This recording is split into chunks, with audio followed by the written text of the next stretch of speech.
It's 4 o'clock. The top stories live on 7 News. A torched ute found and 3 arrested in the search for Australian brothers missing in Mexico. Emergency investment promised by Cabinet within days, acting on our domestic violence crisis. And warnings of design flaws at the Rosel interchange ignored, putting profits over drivers. Live from Sydney, 7 News with Sally Bowrey. Good afternoon. There's been a troubling new discovery in the search for 2 Australian brothers missing in Mexico. A ute believed to have been driven by the pair has been found burnt out. Our US correspondent Miley Hogan is in Ensenada. That vehicle was found burnt out in a farm south of Ensenada. The vehicle does match the description of one of the cars that belonged to one of the Australian brothers. That car was found in an area known as Santo Tomas. It is a region that we know authorities have been focusing their search on. And earlier, police did confirm that they found 3 tents and other possessions they believe are linked to the 3 missing men. Right now, we know that Mexican authorities have 3 people in custody, 1 woman and 2 men, all are Mexican. They are being questioned over this disappearance, and this is a massive investigation. The Australian government is offering consular assistance to the Australian family involved, the Robinsons. We know that the US government is also helping the family of the American citizen that has been reported missing, and the FBI is also heavily involved in this case. We certainly hope that these brothers are found safely, but there is real concern about the fact that they've gone missing. Their mother is obviously very distressed about this, and we just hope for a positive outcome. A very distressing time for the families involved. Earlier, the Robinsons released a statement saying that they are holding out hope their 2 beautiful sons will be found. Fears here today are really starting to grow as authorities race to try and locate those 2 missing Australian brothers and their American friend. Thank you, Miley. The former New South Wales government is this afternoon accused of choosing to maximise profit when it came to designing the Rosel interchange. A parliamentary inquiry is told it knew 10 years ago that surrounding areas would be overloaded with traffic, and the planned Western Harbour Tunnel would only make things worse. You reckon you got problems now? You wait, if you don't change this bloody intersection soon, you're going to have a lot more to deal with, I can assure you. The Western Harbour Tunnel has been hailed as a solution, but concerns are it will only shift the problem to the Warringah Freeway. An emergency domestic violence package will be revealed within days after a snap Cabinet crisis meeting. Let's go live to state political reporter Taylor Aiken this afternoon. Hello to you, Taylor. What's emerged so far from these talks? Sally, well, the New South Wales government is right now finishing off an emergency package that will include significant investment, but it will also address short, medium and long-term plans in a bid to end the cycle of an escalating domestic violence crisis. The Premier said that this morning's Cabinet meeting was about listening and learning, and the Cabinet was addressed by former Australian of the Year Rosie Batty, who believes that while change has been made since her son was murdered 10 years ago, the focus of the government is still in the wrong spot. She says too much emphasis is placed on the bottom of the cliff, dealing with the latest catastrophe, when prevention and early intervention needs to be prioritised as well. It's something senior female ministers say will be the focus of this emergency DV package, along with more immediate urgent responses, including boosting access to crisis accommodation and support services, with the package expected to be announced early next week. Investment must be in frontline and crisis response services, but the primary prevention and the early intervention does need more attention, because we need to drive the cultural change that stops this from happening. In recent days, there has been plenty of discussion about a royal commission into domestic violence in New South Wales. And while the government insists that everything is still on the table, the feeling about a royal commission is split. On one hand, another review would take years and cost millions at a time when change is urgent. But on the other hand, the most recent royal commission was almost a decade ago and completed in Victoria. The government is expected to announce announce their decision on the Royal Commission next week. Sally? All right, thank you very much. Taylor Aiken there for us this afternoon. Police ministers and police commissioners from across the country have met in Canberra to discuss their critical role in tackling gender-based violence. On Wednesday, National Cabinet signed off on a plan to give women escaping abuse a $5,000 payment. The Attorney-General says while there are no easy answers, a united effort is needed to stop the scourge. Ministers tasked this Police Ministers' Council, along with the Standing Council of Attorneys-General, to develop options for improving police responses to high-risk and serial perpetrators, including considering use of focused deterrence and fixated threat strategies. 28 women have been killed in 2024, an increase of nearly 30% compared to last year. Home building levels are at their lowest in a decade and rental vacancy rates are at record rock bottom, according to a new government report. The Federal Housing Minister is this afternoon vowing to work with the states to open up more land and supply. Ben Downey has the latest. Housing affordability became worse in 2023. That's the stark finding of the State of the Housing System report. Only 172,000 homes were completed in 2023, the lowest number in the past decade. If you're lucky enough to buy one, to the dwindling number of homes, only 13% are affordable, and saving for a deposit can take 10 years. The number of available rentals is declining too. Australia's vacancy rate is 1.6%, around the lowest on record. And if you can find a rental, the price of those has also risen 8% in the past year. There are many reasons for all of this, according to the report. Construction times have blown out. Borrowing costs have too. Construction companies can barely find workers, leading to many firms collapsing. In the face of this, the government is sticking to its goal of building 1.2 million homes, saying it's already delivered 110,000 since being elected. We have incentives on the table for states and territories and local governments to do the reforms that are necessary to meet the targets. The issue here is supply, and we're getting on with delivering that, working with the states and territories. Last year alone, more than 600,000 people came to this country, and at the same time, only 160,000 homes were built. Where on earth does Anthony Albanese and the Labor Party think these new migrants are going to live? The report stresses housing is not about assets, but homes, and shelter is a basic human right, a right this report reveals is getting further and further out of reach. A man is this afternoon charged with blackmail, accused of threatening to leak the personal data of more than 1 million pub and club patrons. It's alleged he was a former employee at a third-party provider with access to details of customers who had signed into venues across the state. Cybercrime detectives arrested him at a home in Fairfield West. The 46-year-old was granted bail before his next court appearance in June.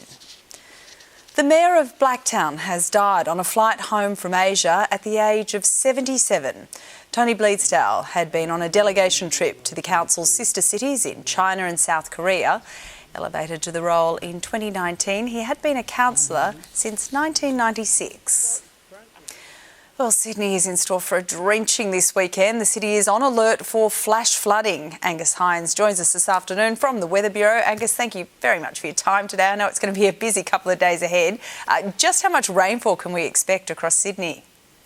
Yeah, good afternoon, Sally. Indeed, it's going to be very, very wet, and we've already had a couple of somewhat wet days with that spotty, showery activity coming and going. But through the course of this weekend, that's going to fill into more persistent and heavier rain, particularly on Saturday night, overnight, and then on Sunday. So it's the second half of the weekend we're really focusing on. For Sydney, total rainfall through the course of the weekend could be around 40 or 50 millimetres. Likely to see some areas go above that, 70 or 80 probably around that value for the top spots in Sydney, which is a lot of rainfall to fall over the course of a weekend. Yeah, it certainly is. What areas are of greatest concern in terms of the flood risk though? Afraid I've lost you there. Oh, Angus, have you got me? I was just asking you which areas are the greatest concern. Perhaps the line's cut. I think it might be. We might have just lost Angus. We'll give him one more try. Angus, can you hear me? Unfortunately, looks like we have lost Angus this afternoon, but we'll come back to him. It's a busy day at the Weather Bureau with a very busy weekend ahead. Well, still to come in Sydney's afternoon news on 7. Spending slowdown. Households cling on to their cash. So what's the impact on rates? The end of the road for a ruthless delivery driver who had 240 demerit points and a van of frozen chickens disguising a drug secret. Tonight in 7 News, breakthrough arrests as police search for Aussie brothers missing in Mexico. Rosel interchange bombshell, the key advice ignored that could have stopped the chaos. Centerlink's new safety crackdown, the most affordable homes near Sydney's best schools, and Sydney's weather warning for the weekend. 7 News at 6. Welcome back to 7's Afternoon News. Sydney-siders are being warned to brace for a wet and wild weekend. It is currently very overcast in the city and 16 degrees, up to 150 millimetres could fall on parts of the New South Wales coast around Sydney and the Central Coast over the next 3 days. Flash flooding is possible, with storms expected into Sunday and hazardous surf conditions expected as well. Well, shoppers have tackled a knife-wielding man to the ground at a centre in Melbourne's northwest after he began brandishing it. It's alleged the 30-year-old stole the weapon from a grocery store before waving it around. Shops went into lockdown, closing their shutters. We had a bit of a technical issue with that last story. We'll bring that vision to you in a little while. Well, to other news now, and in a new sign of budget strain, there's been a slowdown in household spending since the start of the year, and that's according to the Bureau of Statistics. Live to AMP Chief Economist Shane Oliver this afternoon. Hello to you, Shane. Thanks for joining us. What was your read of this data? Well, this data is pretty soft. We did see a perk up in consumer spending through January and February. Taylor Swift might have had something to do with that in February. But come March, it's all fallen back, and retail sales or consumer spending only up 2.1% over the 12 months to March. If you allow for inflation being well above that, then it's actually going backwards in real terms. And were it not for massive population growth, it would actually be negative. So these numbers are telling us that the cost of living issues and high interest rates are continuing to bear down on consumer spending. I just want to ask you about interest rates. How do you think this is going to overall impact the Reserve Bank's thinking when it comes to decide on them? Look, they can't ignore it. They will obviously have been disappointed by the higher than expected inflation numbers we saw last week. But against that, the consumer is continuing to struggle. That will bear down on inflation through time, because if people spend less, it's harder for companies to put up their prices.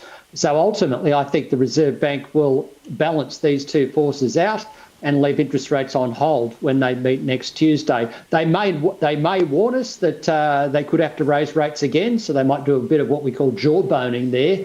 But at the end of the day, they'll conclude the best option is to leave rates on hold. And ultimately, we still think the next move is down for interest rates, just a bit later than we previously expected. When can we expect a rate cut? I mean, that is the question on everyone's lips. We pushed out our rate cut to the end of the year, around November, December, and it looks like, based on various surveys I've seen, that is pretty much the consensus amongst economists. And that obviously reflects the fact that we've got higher than expected inflation, but I think inflation is still falling, and we're still seeing a very, very weak economy, particularly with depressed consumer spending. All right, well, everyone is certainly waiting for that cut to come. Thank you very much for your time, Shane Oliver, and your insights this afternoon. A food delivery rider's long run of alleged dangerous driving across Sydney has come to an end, having racked up 240 demerit points since January. The French national didn't have a valid local licence, which was suspended due to unpaid fines. Police will investigate how he stayed on our roads despite being repeatedly pulled over by Highway Patrol. The 23-year-old is in court later this month. Well, police weren't fooled by the disguise. 120 kilograms of cocaine concealed as frozen chickens discovered stashed in a van on its way to Sydney. It's alleged a former high-profile lawyer tried to traffic the haul from Melbourne. The 55-year-old Queensland man briefly faced court in Brisbane today, facing the prospect of life in prison.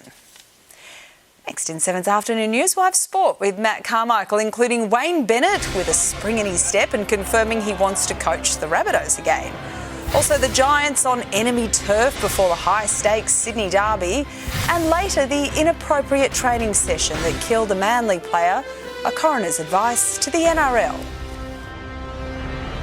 desperate bid to find their sons and bring them home. The latest group of data attack victims. 7 News will always give you the complete story. Fans have lined the street here. It's Furiosa fever. Open audition for Australian Fashion Week. When it happens, when it matters, turn to 7 News.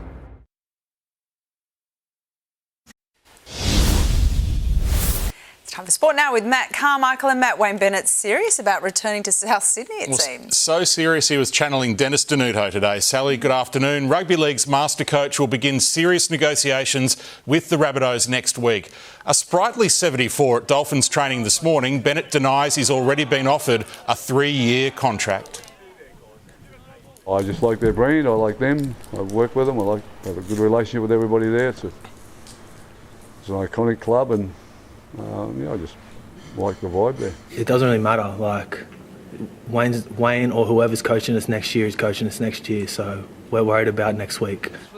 After leading 12-0, Souths were thrashed 42-12 by the Panthers in their first game since coach Jason Demetriou's sacking. Isaac Tungo is facing a week's ban for the tackle that injured Jai Gray's ankle, and halfback Dean Hawkins injured a quad. Latrell Mitchell will return at fullback against the Dragons next Saturday. And was there a temptation to maybe bring him back through the centres? There was a bit of talk about that. No. Bunnies forward Jacob Host will miss 2 to 3 games for making contact with Brad Schneider while kicking. Benji Marshall says captain Api Coruscant will play against the Bulldogs tomorrow afternoon, despite being limited by a nerve issue in his back that forced him out of last week's loss to the Broncos. Yeah, he's gotten better as the week's gotten on. We're a little bit worried at the start of the week about him, but pretty confident he'll play, yeah. Coruscant's been the form hooker in the opening 2 months and clear favourite to retain his Blues number 9 jersey. The wet weather forecast only adds intrigue to what looms as the biggest and most important Sydney derby outside of AFL finals. The Swans and Giants have split their past 10 clashes, this time at second versus third and hot premiership contenders, before facing at the SCG tomorrow. I think if you look at any of the derbies, they typically bring out the best of you, the best of the Swans, and they're always hard-fought games. We're really eager for the challenge of coming to the SCG against the red-hot Swans. The 27th Sydney derby is live on 7 from 1:30 tomorrow afternoon.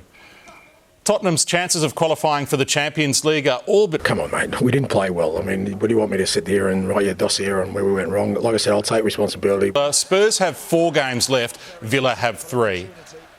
A month out from the T20 World Cup, Travis Head and Pat Cummins are firing in the IPL. Head made 58 from 44 balls in the Sunrisers' 3 for 200 run against the Rajasthan Royals. Hyderabad captain Cummins turned the game with the ball, taking 2 late wickets as the match went down to the final delivery. Oh, is this out? It's been given! A full ball has hit him on the pad! The Sunrisers held on for a 1-run win. Joel Embiid's wait for an NBA championship ring continues. He's going to drive it. With a grown man's jam!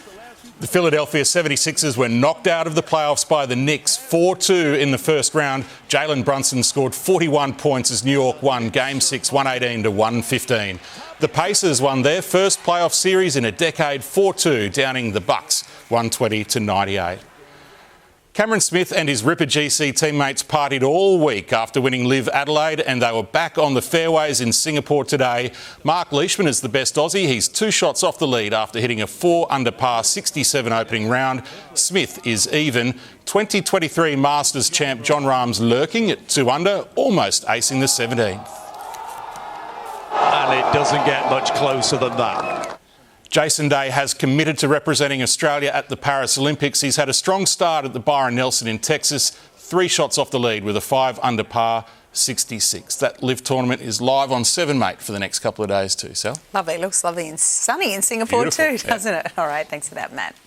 This afternoon's top stories in X, including shifting the blame. Anthony Albanese blasts a board picked by his government for a detainee bungle. Extra security guards and live CCTV to combat a rise in violence at Centerlink offices. And an institution of Sydney's restaurant scene named the world's most Instagrammable.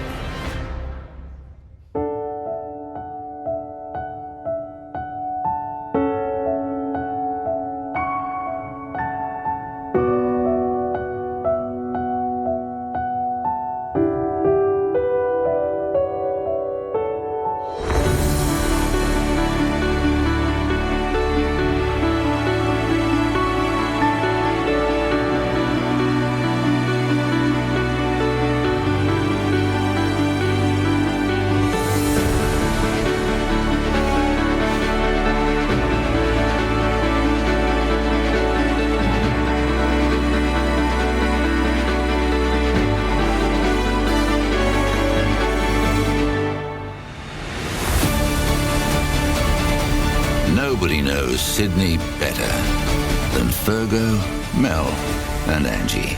7 News. Nobody knows news better. Live from Sydney, 7 News with Sally Bowrey. Welcome back. These are our top stories on 7. Police have found a burnt-out ute in the search for 2 Australian brothers who have gone missing on a surf trip in Mexico. An inquiry's heard the former state government ignored warnings about the design of the Rosel interchange 10 years ago. The state government's working on an emergency domestic violence package to be released within days. And Sydney's being told to brace for flash flooding this weekend with heavy downpours expected. To our top story at 4:30, a burnt-out ute has been found in the search for 2 Australian brothers missing in Mexico. The vehicle is believed to be similar to the one that Jake and Callum Robinson had been travelling in. 3 Mexican nationals have been arrested over the disappearance, including a woman who had possession of one of their phones. The search has been focused around 3 abandoned tents discovered south of the Ensenada region. The brothers last contacted family on Saturday, with their parents currently on their way to Mexico. A state parliamentary inquiry has been told a Rosel-style fiasco is looming for Sydney's Warringah Freeway once the Western Harbour Tunnel is built. Former Transport chiefs saying the Inner West interchange was a bad design that's just destined to create even more problems. Chris Maher is covering the hearing. Well, a parliamentary inquiry into the Rosel interchange has heard from former senior road officials who say it was designed to have boosted traffic numbers to increase its sale price.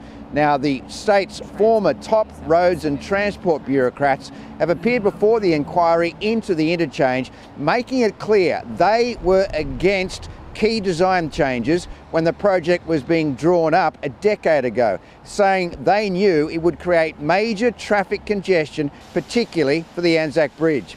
They've told the inquiry modelling for the interchange at the time predicted exactly what's been seen now, traffic chaos.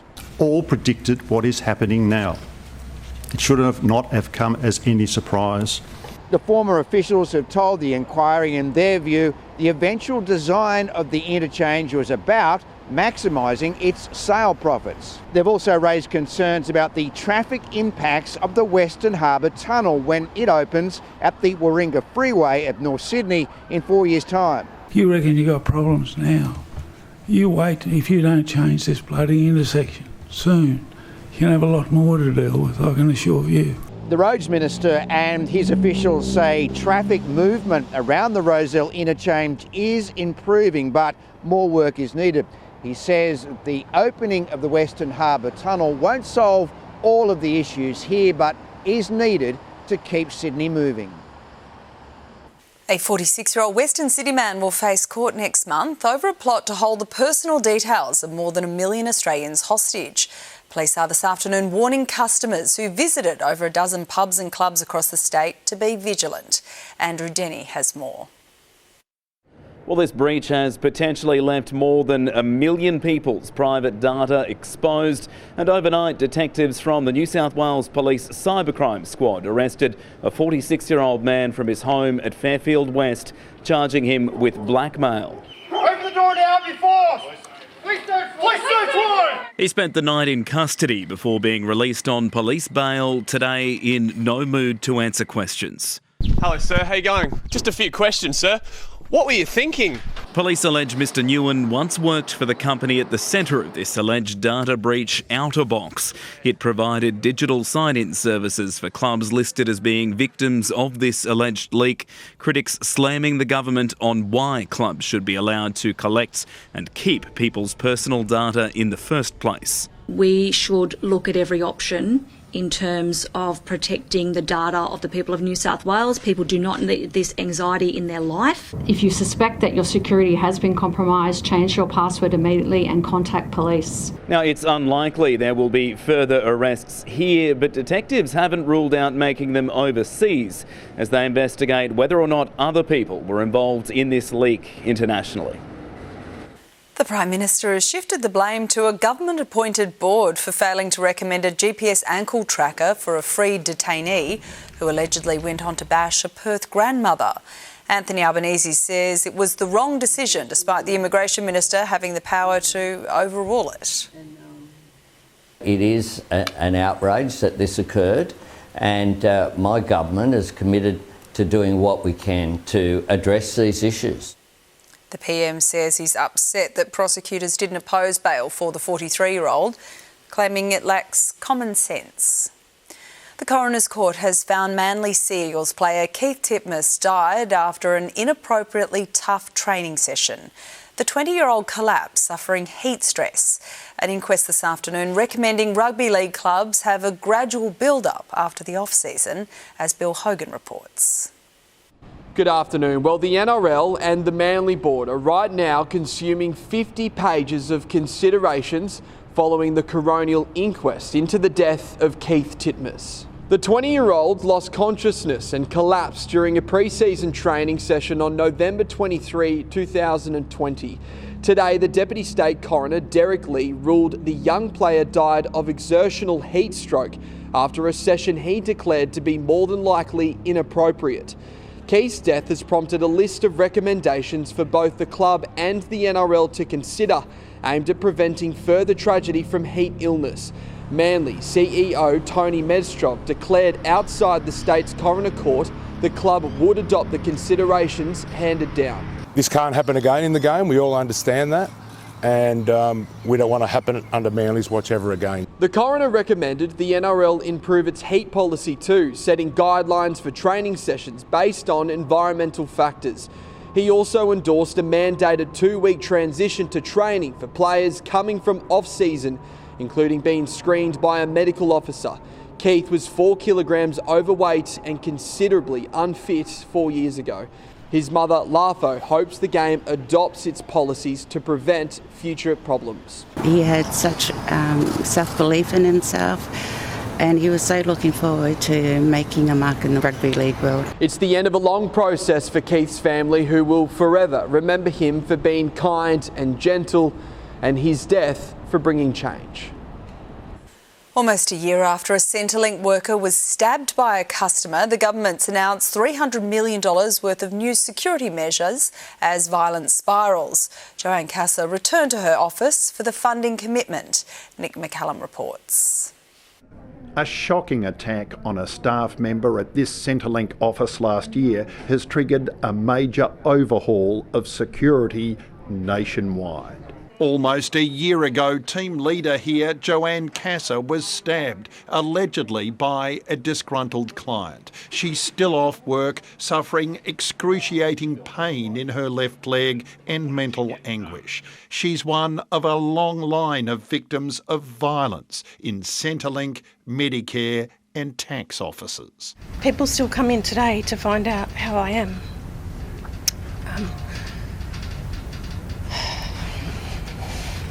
We make a difference to everyone's life. Centrelink staff, Commonwealth public servants, are not the punching bags if you're having a bad day.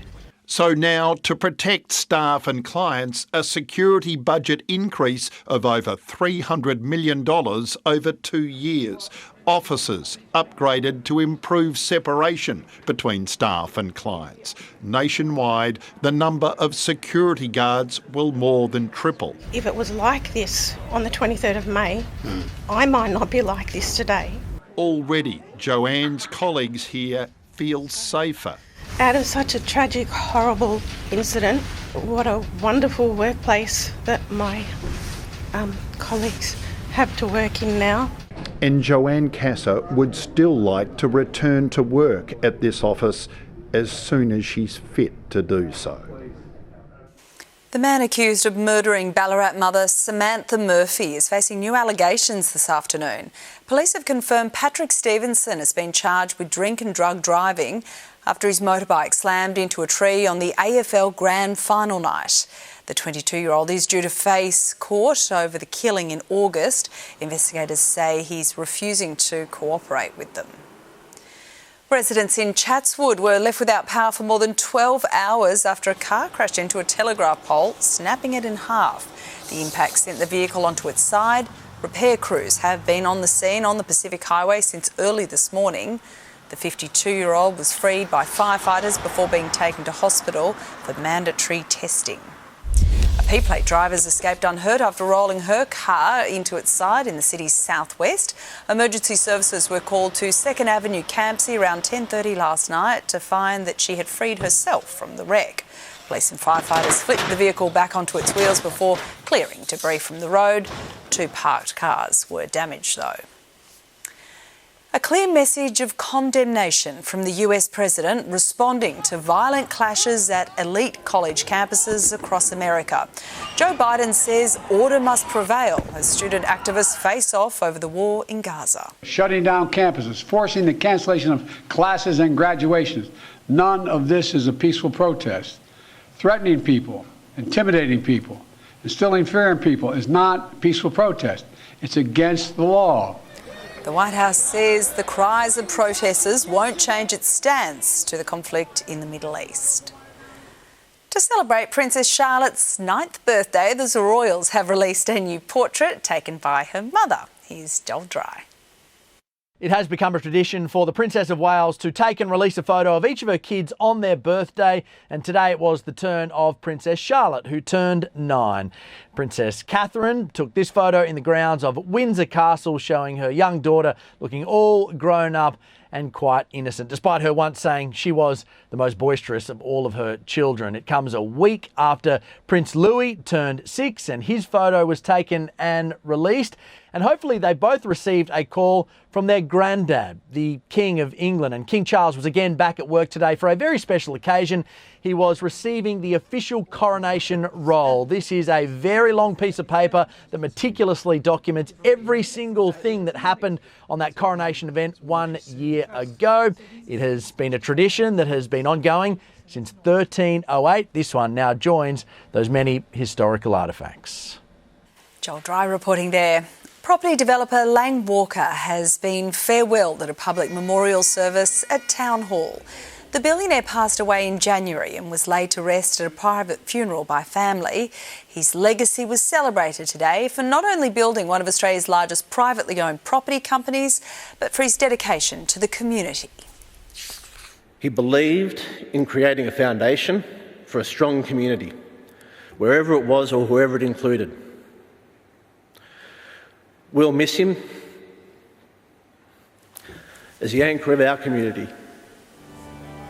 Among those honouring him today, former Prime Minister John Howard and News Corp boss Lachlan Murdoch. A Sydney cafe has been named the most Instagrammable restaurant in the world. Angelique Opie caught up with Ramsey Choker, the director of the Grounds Alexandria, to talk about the honour. Well, restaurants in the Big Apple and Tinseltown need to step aside because there is a new destination taking out the spot of the most photogenic venue in the world, and it's right here in Sydney's Inner West. I'm joined now by Ramsey Choker, the director of the Grounds of Alexandria. How does it feel to know that your venue has taken out the title of the most Instagrammable spot above Sketch in London and Cat in Los Angeles? Very grateful for it and thankful to my team. You know, we're lucky to build these amazing places for people to experience it. What kind of installations can visitors see? Disney to circus to Candyland, all sorts of things. It's just about experiencing for our guests. And why do you guys do it? And we love seeing kids come through, parents come through, families come through and enjoy the moments. It's all about creating special moments for people. Therese, you are the creative mastermind behind these installations. What goes into creating them? A lot of hard work from our whole creative team here at the Grounds. It's such a lovely job to honestly have. Tell me, what is the process like to build these installations? It's all hands on deck here. We have our whole creative team building, constructing and creating little vignettes for customers to enjoy. The team here says this isn't the end for the Grounds. There will be a new coffee factory opening in South Everleigh in the coming weeks. We'll hear from CommSec next. Then, a gambler caught using counterfeit chips at Star Casino flees the country. And the powerhouse revamp plan, Sydney is invited to have its say. Plus, it's 15 degrees at Penrith. Your full forecast soon. Australia's property report card. The most affordable suburbs with the best performing schools and getting more bang for your buck. Fresh food hacks, making food last longer, saving your family money with products under $30. Plus, may the 4th be with you. We meet Australia's biggest Star Wars fans, only on Weekend Sunrise. Desperate bid to find their sons and bring them home. The latest group of data attack victims. 7 News will always give you the complete story. Fans have lined the street here. It's Furiosa fever. An open audition for Australian Fashion Week. When it happens, when it matters, turn to 7 News. A man has fled the country after he was busted using tens of thousands of dollars worth of counterfeit chips at Sydney's Star Casino. The Chinese gambler allegedly left them at the cashier's counter. 10 minutes after running out of the venue, he checked out of his hotel and was on a flight back home. Let's have a quick check of finance, and the Aussie shares ended the week on a positive note. Here's Laura Bezzarati from CommSec. It was another good day for the Aussie market, lifting by 42 points or over 0.5%, and extending our winning streak to a second straight session, which means we ended the week in positive territory. Now, across all of the 11 sectors, we saw all of them lifting today. The interest rate sensitive, consumer discretionary, technology and real estate stocks were among some of the best. Financials also doing well, with Block Inc., the company behind Afterpay, performing best today, and that was after its quarterly results beat expectations. The major banks also pushing higher, but Macquarie was a bit of a lagger, its shares falling over 2% after revealing a drop in annual profit and a smaller dividend. Finally, the Aussie dollar currently buys 65.7 US cents. Laura Bezzarati there. Well, Sydney's 6 p.m. news is coming up with Angela Cox. Hello to you, Ange. What's on the program tonight? Hello, Sally. Here's what we've got for you tonight. The Rosel interchange under the spotlight again, with claims the traffic mess could have been avoided, the red flags that were ignored, plus the major road that could become the next traffic nightmare. Crucial clues in the search for 2 Aussie brothers in Mexico, a burnt-out ute and 3 arrests, but they're still nowhere to be found. A close call at a shopping centre, a man waving a knife and pinned down, chilling scenes just weeks after the Bondi rampage, where the heaviest downpours are about to strike across Sydney this weekend, and urgent warnings for drivers.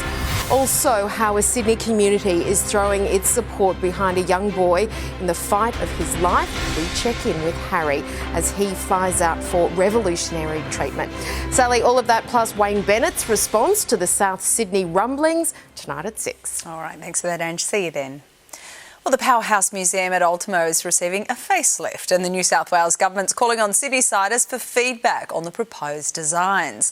The RAND building will be kept, while the heritage-listed Boiler House, Turbine Hall, Switch House and Post Office buildings will be transformed into exhibition spaces. The site closed in February for the $250 million revamp. Next in 7 News, wild weather ahead. We'll have the latest forecast for the weekend. Good afternoon, Brittany Gorrell here in the Allcastle Homes Traffic Centre. Through Milson's Point, we've had a breakdown clearing off on your southbound run over the Sydney Harbour Bridge, leaving some pretty heavy congestion back to Camaray on Warringah Freeway, and the Harbour Tunnel certainly pretty busy as well, both directions. To Blacktown, a car has struck a pole on Craigley Street at Bungarraby Road in both directions. Allcastle's Newington duplex has 10 beds, 6 baths from $859,995 on your land. Interested in subdivision? Visit allcastlehomes.com.au.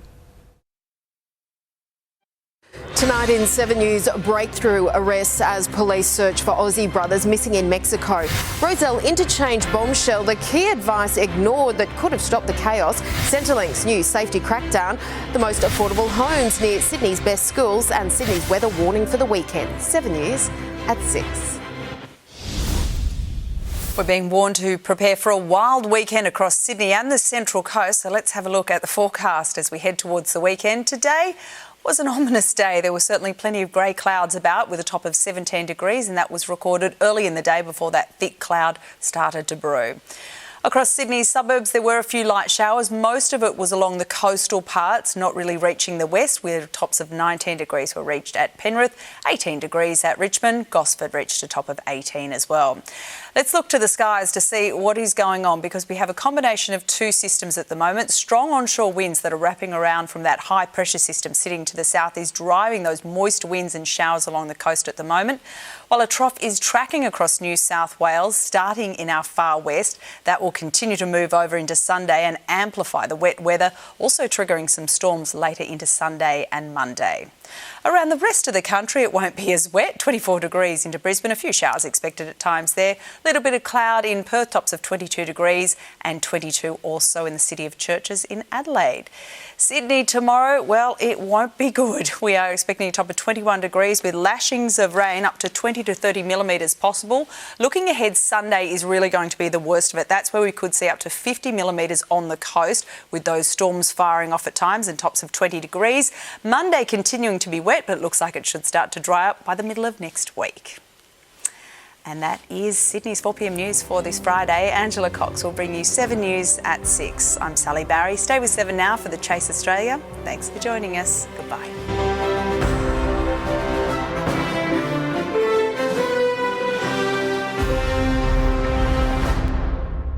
Stream 7 News live and on demand on 7plus and stay informed on 7news.com.au. Nobody knows news better.